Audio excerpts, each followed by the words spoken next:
আসসালামু আলাইকুম। এখন দেখবেন সংবাদ শিরোনাম। সরকারি কর্মচারীদের বেতন বাড়ানোর চূড়ান্ত প্রতিবেদন প্রধান উপদেষ্টার কাছে হস্তান্তর। 1,60,000 টাকা পাবেন সর্বোচ্চ কর্মকর্তা। পীরের বাগের সংঘাতের জন্য একে অপরকে দুষছে বিএনপি জামায়াত। কৌশলে আচরণবিধি ভাঙে প্রার্থী ও দল, বলছেন বিশেষজ্ঞরা। ইসিকে কঠোর থাকার তাগিদ। সংসদ ও গণভোট একসাথে হওয়ায় ফল জানাতে বিলম্ব হতে পারে জানালো প্রেস উইং। নির্বাচনের সময় নিরবিচ্ছিন্ন বিদ্যুৎ সরবরাহের নির্দেশ।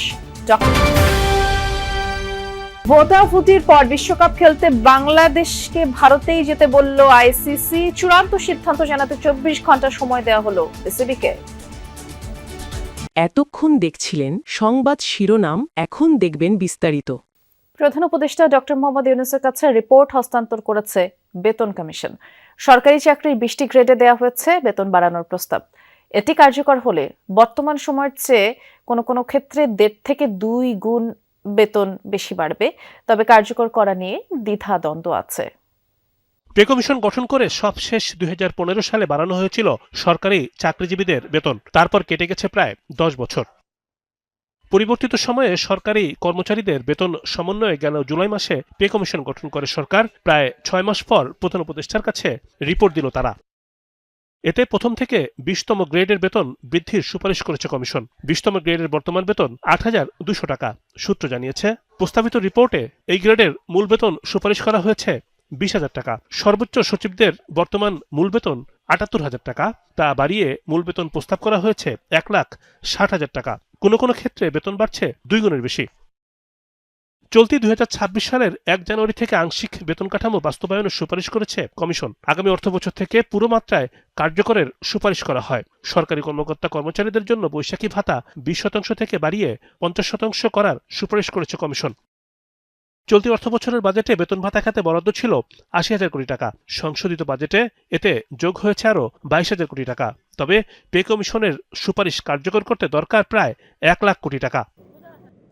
সরকারি চাকরিজীবীদের দাবি ছিল বর্তমান বাজার মূল্য এবং জীবনযাত্রার ব্যয়ের সঙ্গে সঙ্গতি রেখে বেতন কাঠামো ঢেলে সাজানোর। পে কমিশনের রিপোর্টে সেই দাবি পূরণ হলেও এটি বাস্তবায়নে বড় বাধা এখন অর্থায়ন। ঢাকা 15 আসনের পীরের বাগে জামায়াত শিবিরের নেতাকর্মীদের মব সৃষ্টি করে মারধর করা এবং মহিলা শাখার কর্মীদের হেনস্থা করেছে বিএনপি, এমন অভিযোগ জামায়াত ইসলামীর। সংঘর্ষে জামায়াতের 25 জন আহত হয়েছে দাবি করে আমির ডাক্তার শফিকুর রহমান বলেছেন, মবের মাধ্যমে মারধর করে জনগণকে প্রভাবিত করার দিন শেষ। আর বিএনপির নির্বাচন পরিচালনা কমিটির মুখপাত্র মাহদি আমিন এই সংঘর্ষে ঘটনায় নিন্দা জানিয়ে বলেছেন, আনুষ্ঠানিক প্রচারণা শুরুর আগেই বাড়ি বাড়ি গিয়ে ভোটারদের ব্যক্তিগত তথ্য সংগ্রহের চেষ্টাও অগ্রহণযোগ্য। ওই আসনে বিএনপির প্রার্থীর দাবি, সংঘর্ষে তার দলের 6 জন আহত হয়েছে, একজনের অবস্থা গুরুতর। সিসি ফুটেজে দেখা যায় লাঠিসোঁটা নিয়ে একদল যুবক মারধর করছেন নিরস্ত্র একজনকে। পরে জানা যায় মঙ্গলবার সন্ধ্যায় এই হামলার ঘটনা ঘটে রাজধানীর মিরপুরের পীরের বাগের আল মোবারক মসজিদ এলাকায়। জামায়াতে ইসলামীর দাবি, ঢাকা 15 আসনের পীরের বাগে দলের মহিলা বিভাগের কর্মীদের প্রোগ্রাম চলাকালে বিএনপি নেতাকর্মীরা তাদের আটক রেখে হেনস্থা ও স্থানীয় জামাত শিবির কর্মীদের উপর হামলা চালায়। এ সময় আহত হন জামাত শিবিরের অন্তত 25 নেতাকর্মী। আর বিএনপির দাবি, বাসাবাড়িতে গিয়ে ভোটারদের ব্যক্তিগত তথ্য সংগ্রহ করছিলেন জামায়াতের নারী কর্মীরা। বিএনপি তাদের বাধা দিলে দুপক্ষের মধ্যে সংঘর্ষ হয়। খবর পেয়ে ঘটনাস্থলে সেনাবাহিনী, পুলিশ এসে পরিস্থিতি নিয়ন্ত্রণে আনে। ত্রয়োদশ জাতীয় সংসদ নির্বাচনে 300 আসনে ভোটের পাশাপাশি হবে গণভোট, তাই ফলাফল ঘোষণায় দেরি হতে পারে এবার। প্রধান উপদেষ্টার নেতৃত্বে হওয়া নির্বাচনের প্রস্তুতি নিয়ে সরকারের উচ্চ পর্যায়ের জরুরি সভায় এমনটাই জানিয়েছেন প্রেস সচিব শফিকুল আলম। বলেছেন, এবারের নির্বাচনে সশস্ত্র বাহিনী সহ আইন শৃঙ্খলা বাহিনীর 9 লাখ সদস্য মোতায়েন থাকবে। ফরেন সার্ভিস একাডেমিতে ব্রিফিংয়ে তিনি আরও জানিয়েছেন, আজ মাঝরাত থেকে শুরু হবে ব্যালট পেপার ছাপানোর কাজ। প্রধান উপদেষ্টার নেতৃত্বে অনুষ্ঠিত হলো ত্রয়োদশ জাতীয় সংসদ নির্বাচন ও জুলাই জাতীয় সনদ বাস্তবায়নের উপর আয়োজিত গণভোট সামনে রেখে সার্বিক আইন শৃঙ্খলা পরিস্থিতি নিয়ে উচ্চ পর্যায়ের সভা। এতে উপস্থিত ছিলেন উপদেষ্টা পরিষদের সদস্য, সেনা ও নৌবাহিনী প্রধান সহ ইসি সচিব আক্তার হোসেন। উচ্চ পর্যায়ের সভা শেষে ফরেন সার্ভিস একাডেমিতে ব্রিফ করে প্রেস উইং। শফিকুল আলম জানান, সংসদের 300 আসনে ভোটের পাশাপাশি গণভোট থাকায় এবার ভোট গণনা ও ফলাফল প্রকাশে দেরি হতে পারে। এই বছর আপনি জানেন তো ভোট গণনা একটু দেরি হতে পারে। এটা ভোট গণনার জন্য এটা অনেক সময় হয় যে ভোট গণনার দেরি হলে অনেক ধরনের রিউমার তৈরি হয়। হ্যাঁ, কিন্তু আজকে জানানো হয়েছে যে ভোট গণনা, এটার কারণ হচ্ছে আপনারা জানেন যে শুধুমাত্র তো ইলেকশনই হচ্ছে না, সাথে একটা রেফারেন্ডামও হচ্ছে। তো ফলে এইটা দুইটা ভোট কাউন্টই একসাথে চলবে। হ্যাঁ, তারপরে সাথে আছে পোস্টাল ব্যালট। তো এই জন্য কিছু ক্ষেত্রে ভোট গণনার একটু দেরি হতে পারে। প্রেস সচিব আরো বলেন 25,500 বডি ক্যাম থাকবে পুলিশের কাছে। এর ফুটেজ সুরক্ষা অ্যাপে যুক্ত হবে, যা দেখে দ্রুত পদক্ষেপ নেওয়া হবে।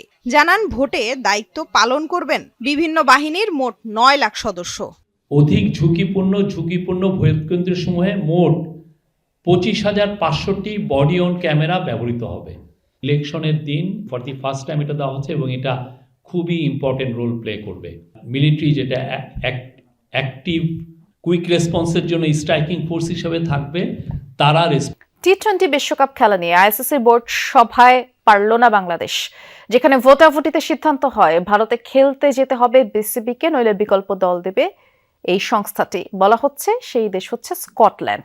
আইসিসি জানিয়েছে পূর্ব নির্ধারিত সূচি অনুযায়ী ভারতেই ম্যাচ হবে, তবে চূড়ান্ত সিদ্ধান্ত জানাতে 24 ঘন্টার আলটিমেটাম দিয়েছে আইসিসি। নিরাপত্তা ইস্যুতে ভারতে টি-20 বিশ্বকাপ খেলতে না যাওয়ার সিদ্ধান্ত নেয় বাংলাদেশ। এ নিয়ে দফায় দফায় বৈঠক হয় আইসিসি ও বিসিবির মাঝে, কিন্তু কোনো সুরাহা আসেনি সেসব সভা শেষে। এরই মাঝে বাংলাদেশকে সমর্থন জানিয়ে আইসিসিকে আনুষ্ঠানিক চিঠি দেয় পিসিবি। এমন অবস্থায় বোর্ড সভা মানে অ্যাপেক্স বডির মিটিংয়ে বসে আইসিসি। ভার্চুয়াল সেই সভা শুরু হয় বুধবার বিকেল 5টার দিকে। চূড়ান্ত সিদ্ধান্ত নিতে নেওয়া হয় ভোটাভুটি। জানা গেছে সেখানে 14-2 ভোটে ফলাফল বিরুদ্ধে যায় বিসিবির। সিদ্ধান্ত আসে টি-20 বিশ্বকাপ পূর্ব নির্ধারিত সূচি অনুযায়ী অনুষ্ঠিত হবে এবং বাংলাদেশের ম্যাচগুলো ভারতেই খেলা হবে। আইসিসির দাবি টুর্নামেন্টের এত কাছাকাছি সময়ে সূচি পরিবর্তন করা সম্ভব নয়। এছাড়া কোনো বিশ্বাসযোগ্য নিরাপত্তা হুমকি ছাড়াই এই পরিস্থিতি সূচি পরিবর্তন করা হলে তা একটি নেতিবাচক উদাহরণ তৈরি হতে পারে। স্বতন্ত্র নিরাপত্তা মূল্যায়ন উল্লেখ করে তাদের দাবি বাংলাদেশ দলের নিরাপত্তা বা সুরক্ষার জন্য কোনো বিশ্বাসযোগ্য বা যাচাইযোগ্য হুমকি নেই। ক্রিকইনফো দাবি করছে বিসিবিকে চূড়ান্ত সিদ্ধান্ত নিতে 24 ঘন্টার সময় বেঁধে দিয়েছে আইসিসি। যদি বাংলাদেশ তাদের সিদ্ধান্ত পরিবর্তন না করে তবে কপাল খুলতে পারে স্কটল্যান্ডের। নেদারল্যান্ডস, ইটালি ও জার্সির কাছে হেরে বাছাই পর্ব থেকে ছিটকে পড়া এই দলটাকে ভাবা হচ্ছে টাইগারদের বদলি হিসেবে। সভায় যুক্ত ছিলেন বিসিবি সভাপতি আমিনুল ইসলাম ও বিসিসিআই সচিব দেবজিৎ সাইকিয়া সহ পূর্ণ দেশগুলোর প্রতিনিধিরা। পরিস্থিতি সামাল দিতে আইসিসির দুর্নীতি দমন ইউনিটের প্রধান অ্যান্ড্রু এভগ্রেভ গত সপ্তাহেই ঢাকা সফর করেছিলেন।